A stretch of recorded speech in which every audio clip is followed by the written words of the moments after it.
역사적으로는 지금 군 전쟁사에서는 이제는 탱크가 필요 없는 전쟁으로 도입했다. 그러니까 역사의 한 획을 쓴 거죠. 그러다 보니까 중국에서 수백만 대를 도입하겠다. 이렇게 지금 나오고 있고 북한도 도입하겠다.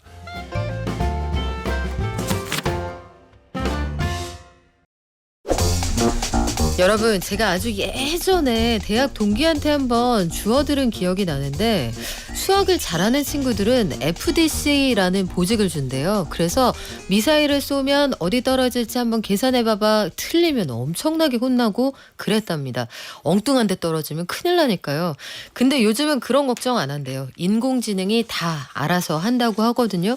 그러면 인공지능 있는 나라하고 없는 나라는 차이가 많이 날 거 아닙니까? 그래서 미국의 팔란티어 같은 회사들이 주목을 받고 있는데 우리나라는 그럼 어디까지 와 있는지 현장에서 지금 가장 크게 조언하느라 막 바쁘게 다니시는 분이죠. 블루닷 AI 강정수 박사에게 들어보겠습니다. 안녕하세요. 안녕하세요. 박사님 요즘 굉장히 바쁘시죠? 뭐 이것저것 회사 그렇죠. 일도 있고. 용산 그 일대 국방부 수방사 이런 데에서 뭐 박사님 목격된다는 제 목격담 좀 들었어요. 네, AI 국방 문제로 이 계엄 전에 한번 수방사 갔다 왔었고 네. 그 이후에도 수방사, 최근에는 국방부까지 가서 AI 국방 관련돼서 강연도 하고 장성분들하고 이야기도 나누고 현재 한국의 AI 국방이 어디 있는지 네. 무엇이 문제인지. 가장 중요한 것은 최근에 중앙일보도 보도했지만 김정은 북한 네. 하여튼 뭐 최고위원인가 하여튼 위원장이 우리도 중국의 가미가제 드론을 도입해서 대량 도입하자고 해서 네. 지금 북한이 AI 국방 쪽에 먼저 한국보다 먼저 앞서가고 있는 것이 가장 우려 사항이라고 볼 수 있고요. 그래서 먼 미래 전쟁이 아니라 바로 당장 북한이 AI 국방으로 무장하고 있다는 것이 가장 되게 시급한 문제로 지금 정부가 공백기 있는 상황에서 지금 대두되고 있는 가장 큰 문제라고 볼 수 있습니다. 그러면 우리 구체적으로 도대체 AI 그러니까 인공지능 국방이란 게 뭔지 컨셉을 좀 설명을 해볼까요? 뭐 다양한 용어들로 단어들로 얘기될 수 있습니다. 뭐 무인 자동화. 그러니까 예를 들면은 인간이 타지 않은 탱크, 인간이 타지 않은 비행기, 인간이 타지 않은 잠수함 이런 무인 또는 전통적으로 이제 드론 같은 경우죠. 네. 이런 무인이 자동화해서 AI가 탑재돼서 스스로 표적을 탐색하고 그것을 쫓아가서 파괴하는 이러한 일까지. 과거에는 정찰에만 드론이 쓰였다라면 이제는 드론이 요즘은 그걸 가미가제 드론이라고 얘기를 합니다. 자살 특공대와 같은 여러분들 2차 세계대전 일본이 했던 거잖아요. 그래서 가미가제 드론이라는 개념이 공식적으로 쓰이고 있고 이 드론이 가서 일종의 탱크에게 자폭을 하는. 아니 우리가 러시아 우크라이나 전쟁 당시에 봤잖아요. 네. 카메라를 통해서 그 드론이 어떻게 현장에서 사용되는지 그리고 참 마음이 좀 좋지 네. 않았는데 그 북한 군인들을 어떻게 공격하는지를 우리가 잘 보지 않았습니까? 그렇죠. 그래서 북한 군인들도 사실은 그걸 통해서 피를 흘리면서 배운 그러니까요. 거잖아요. 그래서 전쟁의 개념이 바뀌고 있다는 걸 그들 또한 배워간 거고요. 그리고 무인과 자동화 그리고 여기에 AI 기술들이 많이 쓰이고 있는 것들 이런 것들을 전체적으로 AI와 전체적인 국방 또는 방산산업이 결합되면서 영어로는 AI 밀리터리, AI 국방이라는 단어들이 요즘 강력하게 대두되고 있고 미국 또한 국방 전략들을 이미 여기에 입각해서 수정을 하고 있고 실행을 하고 있고 중국 또한 가미가제 드론을 외신 보도에 따르면 수백만 대를 제작에 들어갔고 네. 미국도 제작에 들어갔고 그리고 미국은 여러분 잘 아시는 챗GPT를 만든 오픈 AI와 네. 또 미국의 신흥 이 실리콘밸리에 있는 방산 스타트업들이 있는데 여기와 안드리라는 회사가 대표적인데 여기하고 지금 오픈 AI가 협력해서 이러한 드론 때 이 드론의 편대를 방어할 수 있는 레이더 시스템을 인공지능으로 개발을 하고 있는 이런 상황까지 지금 가면서 지금 나토 또한 뭐 최근에 뭐 팔란티어가 그렇죠. 계약을 맺은 것처럼 최근에 이제 이 우크라이나와 미국과의 관계를 보게 되면서 유럽은 바로 여러분 독일 입장에서는 2,000km 떨어진 곳에서 전쟁이 난 거거든요. 그러니까 본토에서 전쟁이 그렇죠. 난 거죠. 본토에서 난 거기 때문에 네. 이건 역사적으로 되게 큰 의미를 가지고 있기 때문에 위협을 느끼면서 지금 독일 같은 경우에는 국방비를 GDP에서 규모에서 1.5%에서 3%로 2배로 올리면서 이 예산 전체를 AI 국방에 쓰겠다. 그래서 프랑스와 독일 그리고 영국들이 AI 국방 무장에 나서고 있는 등 대단히 지금 세계가 AI 국방을 향해서 우크라이나 전쟁 이후에 달려가고 있다고 볼 수가 있습니다. 저는 이 인공지능 국방이라는 게 어떤 면에서 가장 무섭고 또 위협적이라고 느끼냐면 그 뭐 표현하고 싶지 않습니다만 그 가미가제라는 건 사람이 어쨌든 타고 있기 때문에 전략 자체가 굉장히 부담스럽잖아요. 네. 그러니까 내외의 여론을 살피지 않을 수가 없는데 인명이 부담이 없는 상태에서 적의 전력만 축낼 수 있다. 이거면은 더구나 여기에서 비용까지 낮출 수 있다. 이렇게 생각되면은 이거 뭐 다들 하려고 하지 않겠어요? 그럼요.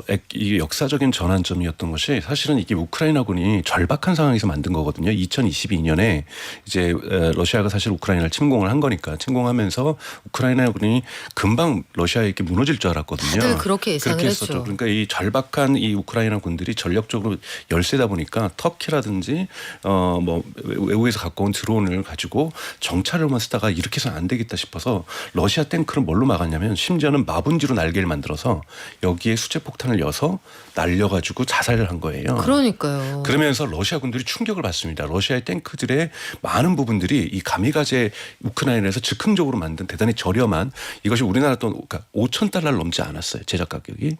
그런데 2,500만 달러짜리 하는 이 탱크가 박살이 난 거거든요. 그러면서 러시아가 잠깐 멈추고서 빠른 속도로 중국에 가서 가미가제 드론을 수입해 옵니다. 아이고. 그래서 여러분 그러니까 뉴욕타임즈가 보도한 거에 따르면 2024년 작년 8월 미국이 또 우크라이나에게 에이브램 탱크를 지금 세계에서 가장 좋은 탱크라고 평가를 받고 있죠. 대량으로 공급해줬거든요. 이 탱크의 80%가 붕괴됩니다. 다 중국용 가미가제 드론에 의해서 러시아군들이 띄운 가미가제 드론에 의해서 에이브람 탱크가 무용지물이 됐다. 그래서 역사적으로는 지금 군 전쟁사에서는 이제는 탱크가 필요 없는 전쟁으로 도입했다. 그러니까 역사에 한 획을 쓴 거죠. 그러다 보니까 중국에서 수백만 대를 도입하겠다. 이렇게 지금 나오고 있고 북한도 도입하겠다. 이렇게 나오게 되면은 사실 한국의 탱크가 무용지물이 될 수가 있는 거거든요. 그러니까요. 그 전쟁 양상을 가를 게 그래서 봄이라고 했었잖아요. 처음에는 러시아에서 우크라이나로 가는 그 길이 얼어있을 때는 탱크가 잘 가는데 네. 이거 날 풀리고 거기 길이 질퍽해야만 질퍽해지면 전쟁이 끝날 거라는 예상 그래서 처음에 했는데 완전히 틀렸죠. 네, 바로 그것이 이제 이 드론의 등장이었거든요. 그리고 이 드론 또 팔란티어 같은 경우에는 러시아가 우크라이나를 침공하자마자 한 달 만에 팔란티어 CEO인 알렉스 카프가 직접 젤렌스키를 만나러 우크라이나로 갑니다. 가서 그때 제안을 하죠. 우리가 모든 도움을 다 주겠다. 그것도 무상으로. 그 대신 모든 데이터를 우리가 갖고 싶다. 거기다가 데모를 해보겠다는 거군요. 그렇죠. 그래서 사실은 팔란티어의 어떠한 기술력은 우크라이나 전쟁 전과 전쟁 후가 다르다고 얘기를 합니다. 그래서 팔란티어는 이거를 진화시켜서 지금도 팔란티어가 지금 우크라이나 전쟁에 있고요. 이것을 진화시켜서 사실은 이스라엘에 판매를 하고요. 그리고 미국 국방에 공급을 하고 지금 나사와 계약을 맺고 또 이것을 상업용으로 바꿔서 이 상업용에서 파운드리라는 이름으로 국방에서 쓰는 건 고담이라는 이름을 갖고 있고요. 그래서 이미 한국에도 많은 대기업들에게 판매를 하고 있고 미국이나 유럽의 대기업들에게 은행이나 일반 기업들에게 판매를 하고 있는 이런 상황으로 팔란티어가 커가고 있는. 근데 아까 팔란티어가 성장하는 데서 시작점은 여러분도 아시는 9.11 사건이었고 네. 그다음에 전환점은 우크라이나 전쟁이었다. 그래서 우크라이나 전쟁이 정말 전쟁사에서 대단히 중요한 역할을 하고 있습니다. 그러니까요. 21세기에 우리가 정말 총을 사용하는 진짜 전쟁이 그것도 유럽 본토에서 실제로 발생하는 상황을 목격한 것도 너무 놀라운데 세계적인 첨단 기술의 총화잖아요, 사실은. 그렇죠. 그리고 사실은 한국에는 많이 보도가 안 돼 있는데요. 우리나라로 서울로 치면 옆에 판교에 스타트업들이 모여 있듯이 우크라이나 이 수도 옆에 키예프 옆에 한 조그만 도시가 있는데 여기에 무려 2,000여 개가 넘는 전 세계에서 온 AI 국방 스타트업들이 모여 있습니다. 그래서 브레이브 원이라고 해서 여러분 구글에서 검색을 해보시면 우크라이나 브레이브 원 우크라이나를 검색해 보시면 거기에 참여하고 있는 리스트가 있는데 그거를 미국 우크라이나 국방부에서 도장을 찍어줬어요. 참전 확인.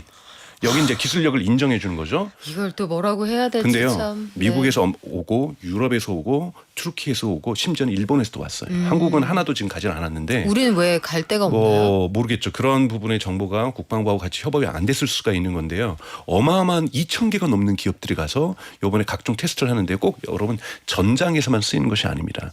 후방에서 우리 민간인들이 살아감에 있어서 뭐 누구를 먼저 보호할 것인가. 예를 들자면 우리 위기 상황이 오면 스마트폰으로 경고 문자가 전 국민에게 이렇게 그렇죠. 전 시민이 다 오잖아요. 그렇지 않습니다. 여기는 먼저 학생들부터 메시지가 갑니다. 아. 학생들이 먼저 대피를 해야 되고 전쟁 상황 속에서도 우리 식으로 하면 중간고사, 기말고사가 이루어져야 되는 거고 그리고 아이들과 노인 이런 식으로 우선권을 주면서 시민을 대피하는 것 그리고 그걸 우크라이나 시민들이 받아들이게 되는데요. 그래서 정말 국방부뿐만이 아니라 교육부 뭐 우리 식으로 하면은 행안부부터 시작해서 동사무소에 있는 모든 정보들이 다 연결되면서 작동하는 부분에서도 스타트업들이 AI 스타트업들이 기여를 어마어마하게 하고요. 두 번째는 여러분 전쟁이 나면 스파이들이 옵니다. 그렇죠. 그러면 사실은 이게 감시체의 어떠한 상징으로서 있었던 기업이 미국 뉴욕에 본사를 두고 있는 클리어 뷰 AI라는 기업이 있는데 이 기업은 CCTV를 통해서 저 사람이 패턴으로 보고 러시아 스파이인지 우크라이나 사람인지를 구별을 해내요. 이런 기술도 이번에 엄청나게 증가하고 그들의 기술력 또한 되게 증가하게 되는. 그래서 사실 곳곳에서 의료 체계를 어떻게 만들어낼 것인가 전쟁 시에 상황 시에서 여기에도 AI가 쓰이는 등 사실 AI 기술이 이번에 어마어마하게 발전을 이루는 계기가 됩니다. 야. 그리고 아까 말씀드린 무기 네. 체계의 개념도 바뀐 거죠. 그러네요. 지금 러시아하고 우크라이나는 사용하는 언어, 사람의 생김새 굉장히 비슷하잖아요. 그렇죠. 그런데 이걸 CCTV로 보고 행동 패턴을 분석해서 스파이를 가려낸다고 하면 이 정도면은 기술의 뭐 초고도화가 가능하다는 말씀인데 아까 말씀하신 것처럼 팔란티어가 가지고 있는 메이븐 스마트 시스템이라는 거 MSS를 지금 전 세계에 판매한다는 거잖아요. 그걸 우크라이나에서 실컷 실험을 해봤다는 뜻이고. 그렇죠. 근데 미국이 뭐 팔란티어로 대표가 됩니다만 국방 AI 관련해서는 전 세계 최고 수준인 것 같아요. 미국과 사실은 쌍벽을 이루는 것은 이미 중국이라고 보고요. 파이낸셜 타임즈라든지 해외 더 이코노미스트라든지 이미 많이 보도를 하고 네. 있지만 거의 미소의 군비 경쟁과 같은 이 경쟁이 미국과 지금 이 중국 사이에서 지금 이러한 AI와 관련돼서 AI 국방과 관련돼서 군비 경쟁이 이루어지고 있다는 거고요. 그리고 지금 트럼프 행정부 같은 경우에도 선거운동 공약에 뭐가 있냐면 맨하탄 프로젝트를 한다 그랬는데요. 그때 뭐라고 써 있냐면 AI와 관련된 맨하탄 프로젝트인데 for defense AI라는 씁니다. 이게 국방 AI. 기시감이 있네요. 네. 맨하탄 프로젝트. 네, 국방 여러분 맨하탄 프로젝트도 핵무기를 만들었던 네. 프로젝트잖아요. 이것을 1943년부터 있었던 프로젝트처럼 디펜스 AI, 국방 AI를 위한 맨하탄 프로젝트를 시작을 하겠다는 거고 이것이 올해 6월 정도에 그 계획이 발표될 걸로 예고되고 있어요. 이 부분들이 또 뭐가 되냐면 여러분 에이브람 탱크가 무용지물이라면 탱크 없이 다른 걸로 대체가 된다면 탱크 만들던 업체는 이걸 받기 싫어하거든요. 로키드 마틴은 좋아할 리가 없죠. 그렇죠. 록히드 네. 마틴은 드론을 만들었는데 정말 드론 한 대 우리는 1억 달러, 2억 달러가 넘는 고가의 드론을 만들었는데 저기 5천 달러 드론으로 우르르 온다? 아니 보니까 행글라이더 수준에다가 갖다 붙여서도 막 쓰던데요. 그렇죠. 그래서 사실은 또한 이 실리콘밸리에서는 또 실리콘밸리에서 벤처 캐피탈이 이 방산 AI 그 스타트업에 엄청나게 투자를 합니다. 그러다 보니까 이 업체들과 이 성장하면 록히드 마틴이나 보잉이나 전통적인 9개의 프라임 기업이라고 하는데 이 기업들이 무너질 수 있어요. 그러니까 이 둘 간의 권력 투쟁도 엄청납니다. 어마어마하네요. 네, 왜냐하면 이것이 산업의 주인이 바뀌는 거거든요. 그렇죠. 그러니까 한국도 마찬가지죠. 한국도 지금 방산 산업이 정말 잘 성장하고 있는데 여러분 죄송한 얘기지만 이게 재래식 무기 중심이거든요. 재래식 무기를 우리도 이제는 국제 수준으로 쫓아온 거죠. 물론 박수 칠 일이고 네. 놀라운 일이랄 거지만 근데 문제는 북한이 가메가지 드론을 하는데 이 여기다가 F3 뭐 이렇게 띄우는 것도 안 되고요. 또 하나 여러분 보셔야 될 것이 저궤도 위성입니다. 이번에 우크라이나 전쟁에서 되게 중요하게 역할을 했던 것이 스페이스 X의 스타링크잖아요. 여러분 다 여러 보도를 통해서 네. 갖고 왔지만 그랬더니 중국에서 지금 13,000개의 저궤도 위성을 이미 띄웠습니다. 중국은 2028년까지 26,000개를 띄우겠다는 목표를 갖고 있어요. 근데 이 저궤도 위성이 전쟁이 나면은 당연하게 여러분 러시아가 우크라이나를 공격할 때 먼저 통신 시설을 파괴했죠. 그렇죠. 그럼 눈을 멀게 하는 거잖아요. 요즘 같은 시대에 인터넷이 안 된다, 전화가 안 된다. 그럼 거의 뭐 한국 전쟁, 6.25 전쟁 수준으로 무전기 갖고 싸워야 되는 거잖아요. 그럴 수는 없는 거거든요. 근데 저궤도 위성이 돼서 러시아군의 눈이 되어줬다라고 얘기를 하거든요. 스타링크가. 그런데 이 스타링크의 또 다른 장점이 뭐냐면 스텔스기를 무력화시킵니다. 와. 그러면 전통적으로 엄청나게 많은 돈을 들여서 그 비싼 스텔스기가 무용지물이 되는 그렇죠. 거예요. 일론 머스크 그래서 왜 F-35에 목숨 거는 지금의 미국의 국방 체계는 바보들이 하는 거다 이렇게 얘기한 건데 여기 엄청난 또 이권이 들어가 있잖아요. 그렇군요. 그러니 중국 같은 경우에 최소한 F-35는 중국을 공격할 수는 없는 거예요. 그러니까 저궤도 위성을 그래서 중국이 급하게 우크라이나 전쟁 때문에 빠르게 만든 거거든요. 엄청나게 비싼 돈을 들여서 저궤도 위성을 지금 중국은 띄우고 있습니다. 왜냐하면 스페이스X는 그래도 재사용 가능한 로켓을 쓰는데요. 네. 중국은 그냥 일회용으로 쓰고 있거든요. 그러니까 돈이 들더라도 네. 저궤도 위성망을 되게 빠르게 쓰는 거예요. 선점이 중요하다고. 그래서 저희가 보는군요. 그러면 중국하고 협상을 해야 될 것은 뭐냐면 이거 북한의 대여를 금지시켜야 되는 거예요. 그렇죠. 만약에 북한에도 저궤도 위성을 쓰는 것이 중국하고 협상을 한다. 가미가제 드론을 중국에서 배워 갖고 와서 지금 대량 생산에 들어간다. 하웨이 칩이 들어가서 데이터 센터를 만든다. 네. 그리고 딥시크를 거기다 또 북한이 깐다. 전 반대예요. 못하게 할 거예요. 어떻게 해요? 아니, 전 이 정책 반대했어요. 근데 박사님 궁금한 게요. 드론하고 전투용 로봇 하면 우리가 제일 먼저 떠오르는 나라가 중국이란 말이에요. 네. 중국의 DJI가 그렇죠. 전 세계 최고의 드론 드론 기술. 회사잖아요. 근데 그거 알겠고 전투 로봇도 알겠고 이번에 마라톤에서 로봇들이 로봇이 나가서 네. 이 머리가 떨어졌는데도 뛰고 있어서 굉장히 괴기스러웠는데 네. 그거 우리는 못합니까? 해야죠. 근데 이제 해야 되는데 우리 방산 체계가 이제 막 재래식 무기 중심으로 성장을 하다 보니까 새로운 AI 패턴도 이쪽 방산 체계에 대해서 전통적인 방산업체들이 투자를 하고 있습니다만 이건 스타트업하고 협업을 해야 되거든요. 그럼 가장 큰 문제는 뭐냐면 미국 같은 경우에도 2015년부터 실리콘밸리에 미국 국방성이 DIU라고 해서 Defense Innovation Unit이라고 해서 이 국방 혁신 유닛을 설치를 하면서 실리콘밸리의 이 스타트업들하고 교감을 합니다. 네. 그리고 중요한 것은 2023년에 미국의 조달법을 바꿉니다. 국방 조달법. 왜냐하면 국방 조달법을 안 바꿔주면 여러분 F-35는요 전체 기획하고 국방부하고 협약하고 계약하고 납품하고 조정하는데 30년 걸려요.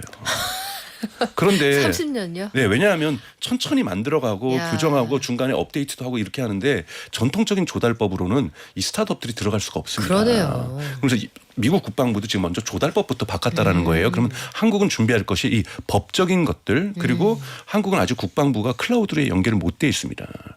이 보안 문제 때문에. 보안 문제 때문에. 그럼 이 문제도 어떻게 풀 것인가? 국방 클라우드 지금 독일 같은 경우도 엄청나게 투자하는데 어떤 것까지 투자하냐면 우리 군이 만약에 북한군으로 들어갔을 경우에 데이터 센터 같이 이동하는 이동형 데이터 센터까지 지금 제작이 들어가고 있거든요. 그러면 이 비행기를 나르는 항공모함이 있는 것처럼 어떻게 데이터 센터를 전쟁 중에 이동시킬 것인가? 이런 문제까지도 다들 고민하면서 지금 전체적인 국방의 개념을 새 판을 짜고 있는데 문제는 여기에 방산업체의 이해관계도 걸리는 거고요. 그렇죠. 그리고 예비역 장성들이 가야 될 곳과 예비역 장성들이 갑자기 AI 스타트업 가라 하시면 어려워하시잖아요. 근데 그거는 미국도 마찬가지고 전 세계 다 마찬가지인데 우리가 조기 대선까지 한 40일밖에 안 남았단 말이에요. 새 정부가 이 부분에 대해서 반드시 저는 물음에 반드시 대한 해야 답을 가지고 있어야 할 것 같은데 그 저궤도 위성 관련해서도 왜 EU도 스타링크 이거 자꾸 쓰면 안 될 것 같고 우리 거 쓰자 하면서 개발한다고 하잖아요. 네. 우리나라는 그거 못 하나요? 아직까지는 그렇죠. 근데 심지어는 타이완도 하겠다고 얘기를 하고 있어요. 그러니까요. 그러니까 타이완도 저궤도 위성이 지금 군사작전에서 너무나도 중요하다 보니까 근데 그 비용이 사실은 너무나도 크기 때문에 사실은 유럽에서도 독립해야 된다고 하지만 나사가 이번에 팔란티어를 한 것처럼 네. 일부 스타링크를 의존하고 있는 건 사실인 거고 사실 벌써 우리나라 KT 같은 경우가 스타링크하고 계약을 맺었잖아요. 그렇기 때문에 아직 국방부가 계약을 맺은 건 아닙니다만 전 세계에서 요즘 여러분 비행기 타시면 인터넷 되시잖아요. 되잖아요. 그게 스타링크 때문이잖아요. 근데 요즘 선박들은 스타링크랑 계약을 하고 있거든요. 해상 선박들도 과거에는 고궤도 위성하고 통신하다가 저궤도 위성을 통신할 경우에는요. 해상의 위협들을 그러니까 즉 태풍이라든지 이런 것들의 돌변 상황들을 기상 정보를 더욱더 빨리 받을 수가 있습니다. 그래서 더욱더 안전하게 배가 운항을 할 수 있기 네. 때문에 저궤도 위성을 다들 선호를 하고 있거든요. 그래서 이 부분을 국가 간의 계약으로 우리가 확실하게 해줄 수 있다라면 스타링크를 쓸 수 있는 거고요. 추가적으로 저궤도 위성에서 미국은 CIA라든지 국방부가 스타쉴드라고 해서 이 스타링크 말고 미국 국방부와 정보 당국만 쓸 수 있는 저궤도 위성을 스페이스X랑 같이 계약을 해서 띄우고 있어요. 우리도 그러면 어차피 띄우더라도 아마 로켓은 스페이스X를 사용할 가능성이 있거든요. 워낙 저렴하기 때문에요. 이런 부분들을 같이 협약할 수 있고 논의해야 되는 구조이면 분명합니다. 왜냐하면 정말 여러분 이 국방부나 수방사에서도 정말 심각하게 생각하는 게 여러분 드론쇼 많이 보셨잖아요. 그렇죠. 고만한 드론이 네. 조그만 폭탄 하나씩 들고서 드론쇼 하다 갑자기 너무 5만 대가 무섭죠. 수도권 항공에 깔린다고 한번 생각해 보세요. 네. 하나의 폭탄의 위력은 크지 않지만 그냥 새떼 같잖아요. 네, 여기에도 인명이 엄청난 피해를 입을 네. 수가 있는 거기 때문에 정말 공포스러운 상황이 전개될 수가 있는 거거든요. 그래서 전 대단히 시급한 문제로 AI 국방에 나서야 된다는 거고 요즘 최근에 유럽이나 미국의 경제학자들은 이것이 과연 경제 승수 효과를 가질 수 있을까? 아, 이런 부분까지 연구하고 있건데 재래식 무기보다 훨씬 더 갖는다라는 거예요. 왜냐하면 여기에 필요한 통신이라든지 인터넷망이라든지 AI라든지 그리고 이러한 것들은 대부분 값싼 시중에서 구할 수 있는 걸로 조립이 됩니다. 그러면 훨씬 더 국방에만 쓰이는 예를 들면 물품만으로 제작되는 것이 아니라 그러니까요. 커머셜하게도 쓰이는 것과 쓰이기 때문에 이 흔히 말하는 승수 효과가 되게 크다는 연구 결과들이 나오고 있어요. 그렇기 때문에 이것이 이 일방적으로 국방비로 낭비되는 것이 아니라 승수 효과를 명확하게 가질 수 있다는 점에서 저희는 그리고 또 북한이 아니 안 했다라면 천천히 가도 되지만 북한이 이미 뭐 중앙일보 보도가 저는 팩트 체크는 했을 거라고 네. 보거든요. 정말 김정은 위원장이 지시를 했다라고 한다면 저는 시급하게 왜냐하면 이것이 만드는데 3년 4년 걸리는 게 아니라 여러분 가미가제 드론은 우크라이나하고는 그냥 날밤새서 만들었거든요. 그러니까요. 그렇기 때문에 저는 대단히 우리 청취자분들 우리 시청자분들이 이 문제를 사실은 정부 당국이 정책적으로 할 때 진지하게 받아들이실 필요가 있다고 저는 생각이 듭니다. 끝으로 그 질문 드리고 싶은데 팔란티어의 경우에는 과거에는 군납 그러니까 정부하고 하는 일이 대부분 그 수익 발생처였다면 최근에 보니까 민간에서 발생하는 수익이 45% 수준까지 늘었어요. 맞습니다. 근데 민간에서 이걸 가져가면 아까 우리나라 기업들도 관심이 많다고 했는데 민간에서 이거 가져가면 어디다 씁니까? 그러니까 예를 들면 팔란티의 가장 중요한 건 빠르게 말씀드리면 전장에서 우리 작전 상황실 영화 보시면 2~30명이 막 네. 앉아 있으면서 작전하잖아요. 워룸. 워룸이라고 하는데 이전 2~3명 앉아 있습니다. 네. 팔란티가 각종 그 전장에서 이루어지는 그 위성 사진부터 시작해서 심지어는 인스타그램에 찍힌 러시아군의 어떤 러시아의 탱크라든지 이것까지 배경에 있는 것까지 다 분석을 해서 작전 상황을 수립해서 최종 결정은 인간이 하는 공격에 대해 이렇게 지금 바꾼 것처럼 기업에도 여러분 엄청난 정보가 필요합니다. 예를 들자면 우리 기업에서 자동차를 현대자동차를 네. 예를 들자면 만들 때 부품 업체만 해도 벤더들만 해도 3차 벤더들 가면은 2만 개가 넘거든요. 그렇죠. 여기에서 지금 물품이 제대로 오고 있는가? 제대로 만들어져서 내일 정확하게 도달하는가? 네. 이걸 하기 위해서 지금 뭡니까? 모든 직원들이 이메일로 연락하고 전화로 연락하고 우리 저기 도로가 지금 물건이 뭐가 안 나가지고 새가 공급이 포항제철에 포스코에서 안 와서 못 만들고 있어요. 그러면은 포스코에 연락해서 이거 트여줘. 그쵸. 이런 것까지 다. 누가 요즘 이메일이랑 톡으로 연락하나 그 인공지능이 알아서 이렇게 그렇죠. 바꾼단 말씀이죠. 맞습니다. 이거 무서운 얘기네요. 지금까지 블루닷 AI 강정수 박사와 함께했습니다. 고맙습니다. 고맙습니다.